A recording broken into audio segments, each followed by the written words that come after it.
વાંકાનેરના કોટડા નયાણી ગામમાં એક દુર્ઘટના સર્જાય છે.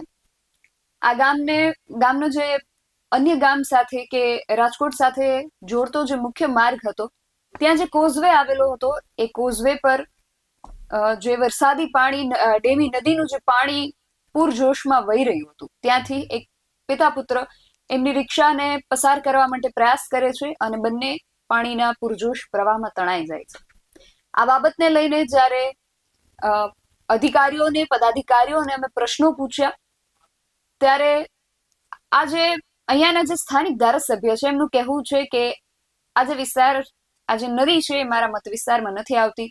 આ ગ્રામજનોએ આ અગાઉ ત્યાં પુલ માટે જે રજૂઆત કરી છે, એ મારા સુધી આ પ્રકારે કોઈ રજૂઆત નથી પહોંચી. કલેક્ટરનું એવું કહેવું છે કે અમે જવાબદારી નક્કી કરીશું. અત્યારે મારી પ્રાથમિકતા જે બાળક લાપતા છે એને શોધવાની છે. એટલે જ્યારે આવી દુર્ઘટના સર્જાઈ જાય છે, એ પછી કોઈ પદાધિકારી હોય કે અધિકારી હોય, એમના આ પ્રકારના જવાબ કેટલા યોગ્ય છે, ગ્રામજનોની પીડા શું છે, આ બધા વિશે વિગતે વાત કરીએ આજના અહેવાલમાં. જય હિન્દ, BSI ન્યૂઝ પર આપની સાથે હું છું નિધિ ગઢવી.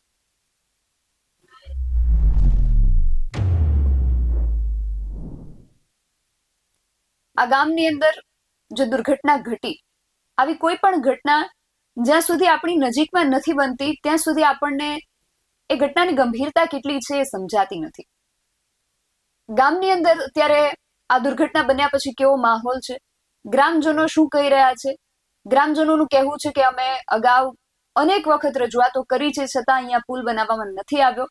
તો એમની રજૂઆતોને શા માટે કાને ધરવામાં નથી આવી રહી? અધિકારીઓ અને પદાધિકારીઓ દ્વારા આ પ્રકારે જ્યારે ઉડાવ જવાબો આપવામાં આવે છે, ત્યારે ગ્રામજનોની શું પ્રતિક્રિયા છે, બધા જ વિશે વિગતે વાત કરવી છે. અને આ વાત કરવા માટે કોટડા નયાણી ગામના જ ગ્રામજન વિવેકભાઈ લિંબાસી આપણી સાથે જોડાયા છે. વિવેકભાઈ, BSI ન્યૂઝમાં આપનું ખૂબ સ્વાગત છે. ગઈકાલે જે ઘટના બની, સૌથી પહેલા તો આખી ઘટના શું હતી? તમે ત્યાંના જ વતની છો એટલે તમને ખ્યાલ હશે. આખી ઘટના શું છે એ વિગતે તમારી પાસેથી સમજવી છે. નમસ્કાર બેન, BS9 ન્યૂઝમાં મને આમંત્રિત કર્યો, આપ સૌનો ખૂબ ખૂબ આભાર. સમગ્ર ઘટના એવી છે કે કોટડા અને કાગદડી વચ્ચે એક નદી આવે છે, ડેમી નદી. આ ડેમી નદી ઉપર એક બેઠો પુલ છે, કોઝવે પ્રકારનો. અને દર વખતે ચોમાસામાં જ્યારે ભારે વરસાદ આવે ત્યારે ડેમી નદી આગળથી ઓવરફ્લો થાય અને ડેમી નદીમાં ભરપૂર પાણી ભરાય, ત્યારે એક કોઝવે ઉપર 4 થી લઈને 8 ફૂટ સુધી પાણી પસાર થતું હોય. ગઈકાલે કોટડા નયાણીના જ એક પરિવારના વ્યક્તિ CNG રિક્ષા લઈને કોટડાથી રાજકોટ તરફ જતા હતા અને નદી ઉપરથી રિક્ષા પસાર કરી ત્યારે નદી ઉપરથી જે પાણી વહેતું હતું, એમાંથી એ રિક્ષા એ પાણીના પ્રવાહમાં તણાઈ ગઈ અને પરિવાર એ પાણીમાં ગરકાવ થઈ ગયો. કાલ રાત્રે મોડી રાત સુધી NDRFની ટીમ, SDRFની ટીમ ત્યાં હતી, પણ આ દુઃખદ ઘટના એ આ પહેલી ઘટના નથી અને આ કોઈ કુદરતી આફત છે. કેમ કે કાગદડી અને કોટડા વચ્ચે જે કોઝવે છે, જે બેઠો પુલ છે, એ ઊભો પુલ બનાવવા માટે, પિલોરવાળો પુલ બનાવવા માટે વારંવાર તાલુકા કક્ષાએ, જિલ્લા કક્ષાએ, રાજ્ય કક્ષાએ રજૂઆત થઈ છે. કેમ કે દર વખતે ચોમાસામાં તમે જુઓ ને તો અમારે કોટડા નયાણીના જે લોકો છે ને રાજકોટ આવવું હોય તો મિતાણાથી ફરીને આવવું પડે, 25 કિલોમીટર વધારે એમને રસ્તો કાપવો પડે. જ્યારે કોટડા નયાણી રાજકોટથી નજીક છે, મોરબીથી 45 કિલોમીટર છે, રાજકોટથી 22 કિલોમીટર છે. તો અમારો પ્રશ્ન એ છે કે વારંવાર રજૂઆત કરવા છતાં આ કોઝવે એટલે કે બેઠો પુલ, ઊભો પુલ થતો નથી. તો આ કોઈ કુદરતી આફત નથી, આ એડમિનિસ્ટ્રેટિવ નેગ્લિજન્સ છે. એટલે પૂર્ણ જવાબદારી સરકારની બને, કેમ કે સરકારને પણ અમે વારંવાર રજૂઆત કરી છે. એટલે વિવેકભાઈ, ધારાસભ્ય સાથે જ્યારે મેં વાત કરી, સ્થાનિક ધારાસભ્ય જે છે વાંકાનેરના જીતુભાઈ સોમાણી, એમનું કહેવું છે કે આ નદી જે છે મારા મત વિસ્તારમાં નથી આવતી અને ગ્રામજનોએ મારા સુધી આ બાબતે ક્યારેય કોઈ રજૂઆત પહોંચાડી નથી. એટલે મારે તમને એ પૂછવું છે કે તમે, ગ્રામજનોનું કહેવું છે કે અમે રજૂઆતો કરી છે, તો તમે કઈ કઈ જગ્યાએ રજૂઆતો કરી છે અને જ્યાં રજૂઆતો કરી છે ત્યાંથી તમને શું પ્રત્યુત્તરો મળ્યા છે? ઘણા સમય પહેલા, એટલે કે 2 વર્ષ પહેલા મેં CMOમાં રજૂઆત કરી હતી, PMOમાં રજૂઆત કરી હતી.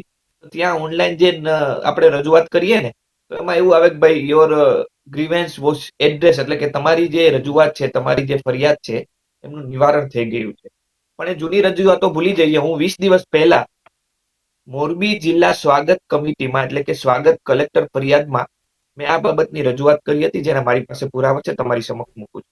આ એ જ કોઝવે છે કે જે હમ. કોટડા નાયાણી થી કાગદડી જતી વખતે નદીમાં જે લોકો તણાયા. મેં મોરબી જિલ્લા સ્વાગત કાર્યક્રમમાં તારીખ 10/7/2026 ના રોજ રજૂઆત કરી કે ભાઈ કોટડા નયાણી અને કાગદડી, અત્યારે ચોમાસું આવે છે, કોટડા નયાણી અને કાગદડી વચ્ચે જે કોઝવે છે એ ભયાનક સ્થિતિ સર્જે છે અને દર વર્ષે આ સમસ્યા હોય છે, તો એનું નિવારણ કરવું. આ મોરબી જિલ્લા સ્વાગત કાર્યક્રમમાં મેં જે અરજી કરી એની નકલ. ત્યાર પછી મારી આ અરજી છે એ નાયબ કલેક્ટર વાંકાનેરને તબદીલ કરવામાં આવી અને વાંકાનેરના નાયબ કલેક્ટરે જે તાલુકા કક્ષાનો સ્વાગત કાર્યક્રમ હોય એ તાલુકા કક્ષાના સ્વાગત કાર્યક્રમમાં મારી આ અરજી વંચાણે લીધી એટલે મને રૂબરૂ બોલાવવામાં આવ્યું. ત્યારે મેં રૂબરૂ આ જ રજૂઆતો કરી કે ટૂંકીને ટચ એક જ વાક્યમાં રજૂઆત એ છે કે કાગદડીથી કોટડા ડેમી નદી વચ્ચે જે બેઠો પુલ છે ઉભો કરવામાં આવે અને એ કોઝવે મોટો કરવામાં આવે, જેથી દર વખતે ચોમાસામાં જે તકલીફ પડે છે એ ન પડે. આ એ નાયબ કલેક્ટરના જે બોર્ડ છે એ બોર્ડના જે મેં રજૂઆત કરી છે એની નકલ છે. હવે ત્યાં મને એવો જવાબ મળ્યો મામલતદારમાંથી કે ભાઈ તમારી ફરિયાદનો હકારાત્મક નિકાલ થઈ ગયો. એટલે મેં કીધું હકારાત્મક નિકાલ એટલે કેવો નિકાલ? તો કે નાયબ કાર્યપાલ ઇજનેરની કચેરી માર્ગ અને મકાન વિભાગ મોરબીને અમે જાણ કરી દીધી.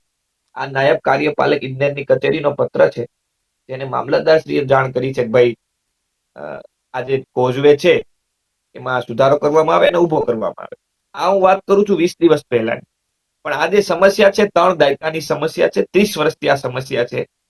વારંવાર સીએમ કક્ષાએ રજૂઆત થઈ છે, કલેક્ટર કક્ષાએ રજૂઆત થઈ છે. અને એનું બીજું પાસું તમને કહું તો કોટડા નાયાણીમાં હમણાં થોડા દિવસ પહેલા મોરબીના ડીડીઓ આવેલા હતા.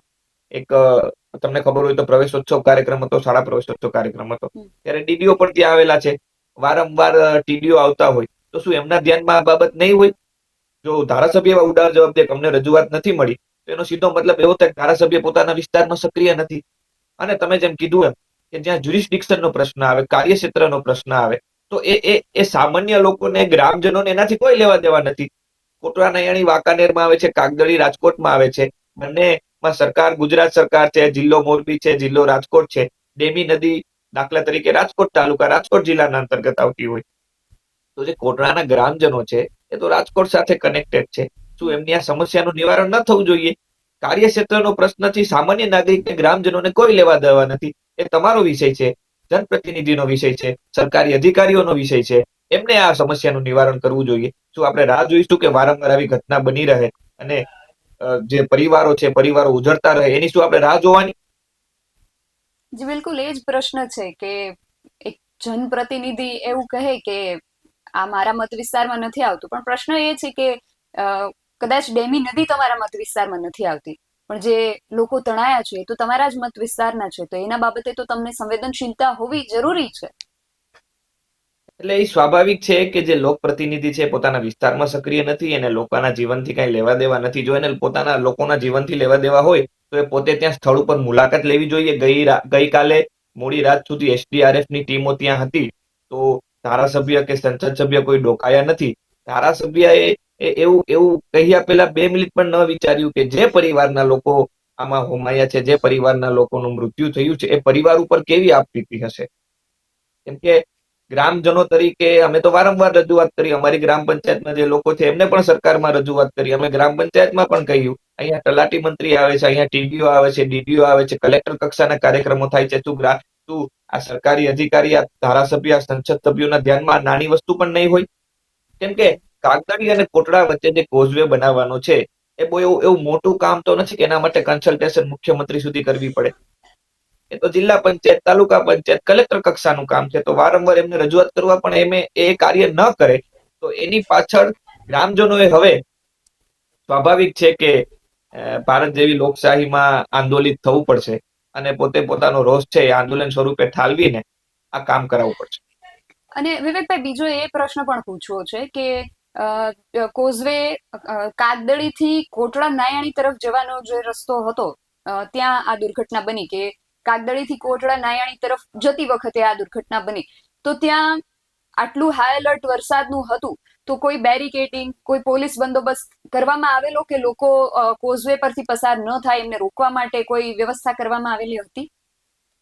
નહીં, ગઈકાલે અમે ત્યાં સ્થળ ઉપર હતા એ પહેલા, એટલે કે કોઈ કોઝવે બનાવવામાં આવે ત્યારે એ માર્ગ અને મકાન વિભાગના નીતિ નિયમો મુજબ એ કોઝવેમાં એક બોર્ડ લગાવવામાં આવે કે ભાઈ 4 ફૂટ, 5 ફૂટ, 6 ફૂટ જ્યાં સુધી પાણી ભરાયેલું હોય ત્યાં સુધી કોઝવેમાં પ્રવેશ કરવો નહીં.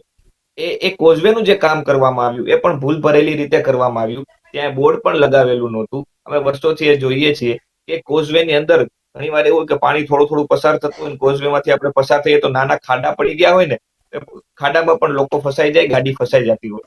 ત્યારે જે આ કોઝવેનું કામ કરવામાં આવ્યું એમાં પણ ગેરરીતિ થઈ છે. એમાં પણ ઘણા મારા ખ્યાલ મુજબ ચૂંટાયેલા પ્રતિનિધિઓ પણ સમાવેશ હોઈ શકે. ગ્રામમાં એવી ચર્ચા થતી હતી, ગામમાં ગઈકાલે એવી ચર્ચા થતી હતી કે ભાઈ આ કોઝવે બનાવવામાં પણ ભ્રષ્ટાચારના પોપડા ઉખડી ગયા છે, ખાડા પડી ગયા છે, ગેરરીતિ થઈ છે.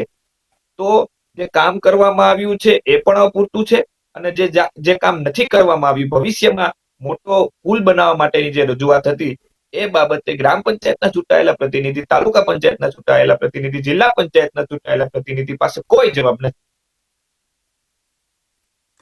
વિવેકભાઈ, હવે ગ્રામજન તરીકે તમારી પાસે, તમારી અધિકારીઓ અને પદાધિકારીઓ પાસેથી શું અપેક્ષા છે? બેન, સીધી અપેક્ષા એ છે કે વર્ષોથી આ સમસ્યા છે, તમે જોઈ રહ્યા છો, તમારી નજર સામે આ સમસ્યા છે, તો શા માટે એ જે કોઝવે છે એ ઊભો પુલ બનાવવામાં ન આવે? શા માટે પિલોર વાળો પુલ બનાવવામાં ન આવે?